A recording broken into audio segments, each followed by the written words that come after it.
Hello everybody. आज के इस लेक्चर वीडियो में हम स्टार्ट करने वाले हैं एक न्यू चैप्टर नंबर सेकंड, जिसका नेम है रियल नंबर। बेसिकली हमने जो वैदिक मैथमेटिक्स से रिलेटेड कॉन्सेप्ट है वो टोटल क्लियर किए हैं। अब हम न्यू चैप्टर स्टार्ट करेंगे, चैप्टर सेकंड। जो हमारा चैप्टर सेकंड है वो है रियल नंबर। हमें रियल नंबर से रिलेटेड चैप्टर को स्टार्ट करना है, तो बेसिकली आपको चैप्टर के बारे में थोड़ा मैं इंट्रो दे दूं। इस चैप्टर के अंदर आप HCF, LCM, terminating, non terminating और इरेशनल नंबर से रिलेटेड क्वेश्चन करेंगे। तो बेसिकली चैप्टर का नेम है रियल नंबर। तो टोटल नंबर्स हैं वो इस चैप्टर में काउंट होंगे, जैसे whole number, natural number, irrational, rational, integers, negative, positive, सब। चैप्टर स्टार्ट करने से पहले हम एक छोटे से कॉन्सेप्ट पे डिस्कस करेंगे कि हमने 6th, 7th और 4th क्लास में डिवाइड किया, जिसके अंदर ये हमारे पास डिविडेंड है, ये हमारे पास डिवाइजर है, ये हमारे पास कोशेंट है और ये हमारे पास रिमाइंडर है। तो डिवाइड के अंदर बेसिकली ये हमने आज तक प्रैक्टिस की है, इसकी बहुत सारे क्वेश्चन इससे रिलेटेड किए हैं। Divisor, quotient, divide and remainder. HCF find करने का जो मेथड आज तक हम करते आए हैं वो प्राइम फैक्टराइजेशन है। प्राइम फैक्टर करो, जो वैल्यू कॉमन है वो आपका एचसीएफ रहेगा। ये ओल्ड मेथड है, बट आरबीएससी बोर्ड के अंदर आपके एक न्यू थ्योरम अप्लाई होती है, जिस थ्योरम का नेम है Euclid division algorithm. Euclid division lemma, इसे आप division lemma, Euclid division algorithm के से भी राइट कर सकते हैं। बेसिकली ये है क्या, यूक्लिड ने ये कहा कि जब आप किसी डिजिट को डिवाइड करते हो और वो कंप्लीट डिवाइड हो जाए और रिमाइंडर आपका क्या रहे 0, तो वो वैल्यू उस केस में उसका फैक्टर होगी और वही उसका एचसीएफ होता है। जैसे मान लीजिए कि मैंने ये कहा कि 3 और 15 है, तो आप 15 में 3 से डिवाइड करो, 3 5 जा 15, तो रिमाइंडर क्या रहेगा 0। तो 3 है वो 15 का फैक्टर है और 3 और 15 का एचसीएफ हमारे पास यहाँ डायरेक्ट क्या रहेगा 3। तो डायरेक्ट एचसीएफ फाइंड करने के लिए जिस मेथड का यूज करेंगे वो यूक्लिड डिवीजन एल्गोरिथम है। इसका जो स्टैंडर्ड फॉर्मूला है वो कैसे रहेगा, a is equal to B Q plus R. ये इसकी स्टैंडर्ड फॉर्म है, where R greater than and equal 0 and less than b। अब यहाँ आर ए बी क्यू क्या है, ए आपके पास डिविडेंड है, बी डिवाइजर है, क्यू कोशेंट है एंड आर आपके पास रिमाइंडर है। इसका मतलब कि रिमाइंडर है वो ऑलवेज डिवाइजर से तो ग्रेटर देन रहेगा, सॉरी लेस देन रहेगा, बट 0 से क्या होगा ग्रेटर या इक्वल, क्योंकि रिमाइंडर 0 भी आ सकता है और उससे ग्रेटर भी आ सकता है। ये आपके पास डिविडेंड है, ये डिवाइजर है, ये कोशेंट है और ये आपके पास रिमाइंडर है। तो इस थ्योरम के अकॉर्डिंग हम वैल्यू कैसे राइट करते हैं, जैसे देखो कि 20 में मैंने 3 से डिवाइड किया, तो 3 6 जा 18, तो रिमाइंडर आपके पास क्या है 2। अब इसके अकॉर्डिंग आपको वैल्यू पुट करनी है। डिविडेंड क्या है आपके पास 20, डिवाइजर आपके पास 3, कोशेंट आपके पास 6, रिमाइंडर आपके पास 2।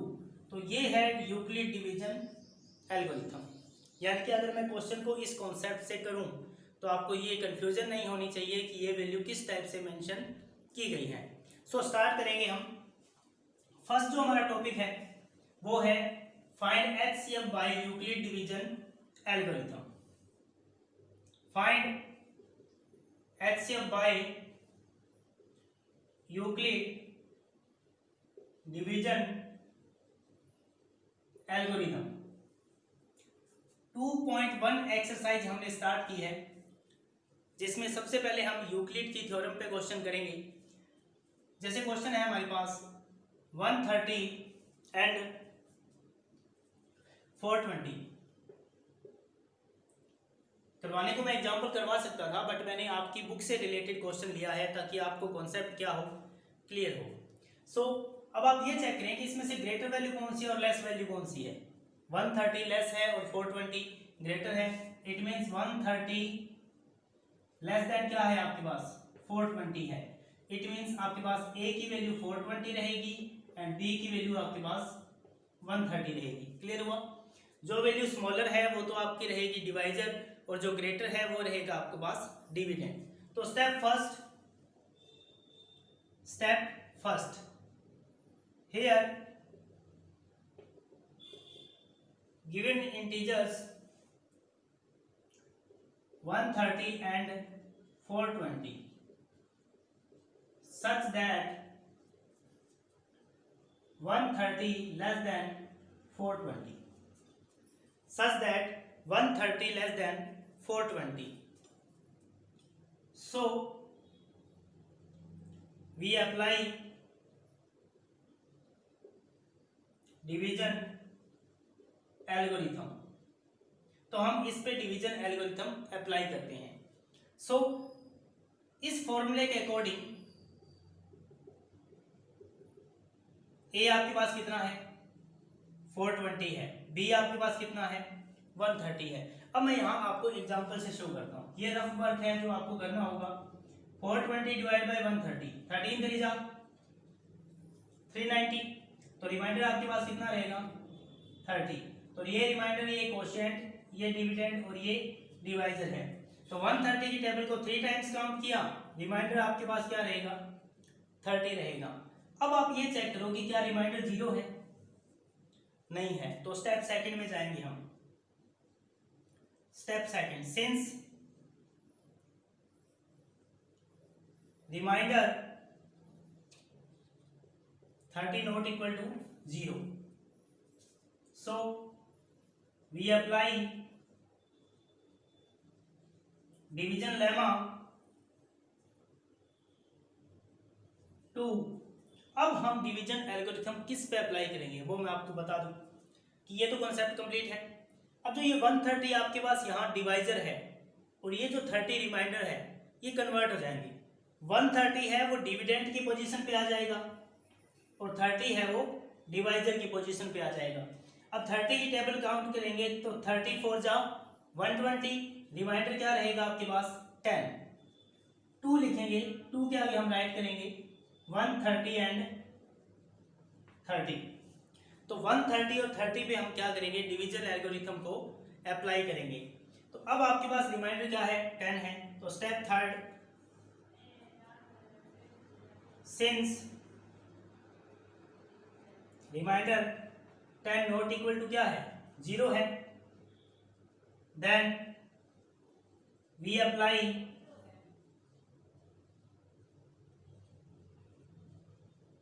Division lemma 2। अब आप किस पे अप्लाई करोगे? अब ये कॉन्सेप्ट कंप्लीट है हमारा। यहाँ जो 30 आपके पास डिवाइजर है और ये जो 10 आपके पास रिमाइंडर है, तो 30 आपके पास डिविडेंड बन जाएगा और 10 आपके पास क्या बनेगा डिवाइजर। तो 10 की टेबल काउंट करेंगे, 10 3 जा 30, रिमाइंडर क्या रहेगा 0। तो लिखेंगे नेक्स्ट जो स्टेटमेंट रहेगी वो हमारी हियर इन स्टेप 4, किस स्टेप में, sorry step third, remainder equal to 0, therefore HCF of 130 and 420 is 10। क्योंकि लास्ट स्टेप में आप देखो कि 10 से डिवाइड करने पर हमारे पास जो रिमाइंडर है वो क्या है 0 आ गया। जो वैल्यू डिवाइड करोगे, जिस वैल्यू से डिवाइड करोगे, अगर उस वैल्यू से डिवाइड करने पर रिमाइंडर 0 है, फिर आपका HCF वही वैल्यू रहेगी। तो लास्ट में हमारे पास 10 से डिवाइड किया तो रिमाइंडर क्या रहा 0, तो आपका HCF क्या रहेगा 10 रहेगा। तो ये डिवीजन एल्गोरिथम का क्वेश्चन है। पहले आपको इंटीजर्स सिलेक्ट करने हैं, ग्रेटर देन लेस देन, फिर डिवाइड करना है। अगर रिमाइंडर 0 है तो वहीं आंसर खत्म हो जाएगा। यानी कि अगर रिमाइंडर यहाँ 0 होता तो आपका HCF क्या होता 130। अब यहाँ रिमाइंडर 0 नहीं है तो नेक्स्ट स्टेप में 130 तो डिविडेंड बन जाएगा, 30 डिवाइजर। 30 की टेबल 4 तक काउंट करेंगे तो 120, रिमाइंडर 10। फिर आपके पास नेक्स्ट स्टेप में 30 डिविडेंड बन जाएगा, 10 डिवाइजर, 10 3 जा 30, रिमाइंडर 0। इट मीन्स कि स्टेप थर्ड में रिमाइंडर है वो किसके इक्वल है 0 के इक्वल है। Therefore HCF of 130 and 420 is 10। So ये हमारा कॉन्सेप्ट है किससे related? By Euclid division algorithm. तो टोटल क्वेश्चन है वो इसी पर बेस्ड है। जो स्टेटमेंट है वो आपको बुक में गिवन है, किस टाइप से राइट करनी है, या स्पेस है उसकी शॉर्टेस्ट की वजह से मैंने यहाँ स्टेटमेंट कुछ शॉर्ट में राइट की है। सो आपको बुक में स्टेटमेंट मिल जाएगी। आई होप कि आपको इसमें किसी भी टाइप का डाउट नहीं है। सो नेक्स्ट जो हमारा क्वेश्चन है, क्वेश्चन नंबर 5 इसी 2.1 एक्सरसाइज में, वो HCF से रिलेटेड है। यानी कि क्वेश्चन में इसने ये कहा है, if HCF of 400 and 1032 can be expressed in the form of 1032x minus 408 into 5 then find x। यानी कि अगर हम 408 और 1032 का HCF फाइंड करें ना, तो उस HCF को हम इस फॉर्म में मेंशन कर सकते हैं। यानी कि अगर इनका आप HCF फाइंड करो तो वो HCF इस वैल्यू के क्या रहेगा? इक्वल रहेगा। ये क्वेश्चन का स्टेटमेंट है। सो पहले हम HCF फाइंड करेंगे 408 एंड 1032। तो स्टेप फर्स्ट, 1032 इक्वल टू 408। मैं डायरेक्ट इसको स्टेप से कर रहा हूं, आप HCF फैक्टराइजेशन से भी कर सकते हैं। 408 की टेबल आप 2 टाइम्स काउंट करोगे तो 1032 डिवाइड बाय 408, 2 जा 816, तो माइनस करोगे तो 4, 1 एंड 2, 214 आपके पास यहाँ बचेगा। सॉरी 216 आपका रिमाइंडर बचेगा, तो यहाँ 216 आ जाएगा। अब आपके पास पता है कि फर्स्ट स्टेप में आपके पास रिमाइंडर 216 है, तो स्टेप सेकंड करेंगे हम।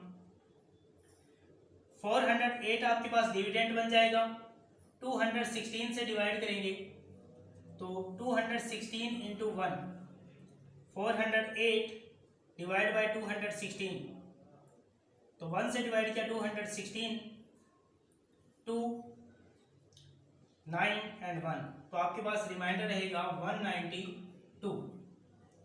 सो स्टेप थर्ड, 216 आपके पास डिविडेंड बन जाएगा, 192 डिवाइजर। 192 की टेबल 1 टाइम काउंट करेंगे तो रिमाइंडर आपके पास कितना रहेगा? 24 रहेगा। सो स्टेप 4, 192 डिविडेंड बन जाएगा, 24 से हम डिवाइड करेंगे, तो 24 की टेबल अगर हम काउंट करें तो आपके पास 24 8 जा कितना रहेगा? 192 प्लस रिमाइंडर क्या है? 0। Therefore HCF 24।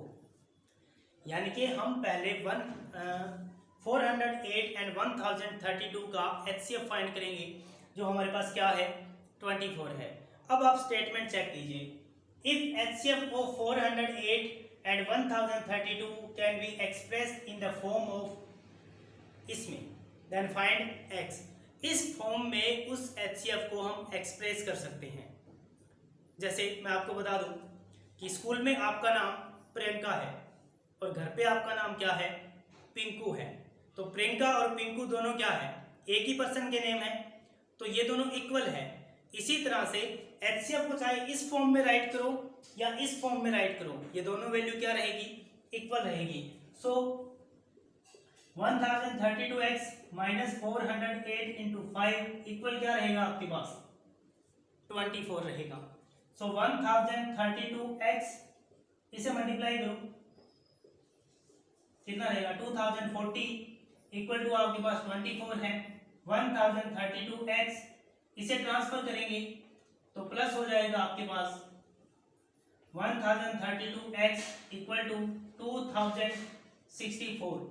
x फाइंड करना है तो 2064 डिवाइड बाई 1032 कैंसिल करेंगे तो आपका आंसर क्या रहेगा? 2। तो आपके पास x की वैल्यू 2 रहेगी। अगर आप इसे वेरीफाई करना चाहते हैं तो x की वैल्यू 2 है, वो यहाँ पुट कर देना, आपका आंसर क्या रहेगा? 24 रहेगा। तो ये कॉन्सेप्ट है HCF का। इन दोनों का HCF है वो इस स्टेटमेंट के इक्वल है, इसलिए हमें पहले 408 और 1032 का HCF फाइंड करना है। उस HCF को इस स्टेटमेंट के इक्वल राइट करना है, x की वैल्यू आ जाएगी। सो आज के कॉन्सेप्ट में हमारे पास HCF के क्वेश्चन थे बाय यूक्लिड एंड x की वैल्यू फाइंड करना। So thank you and have a nice day.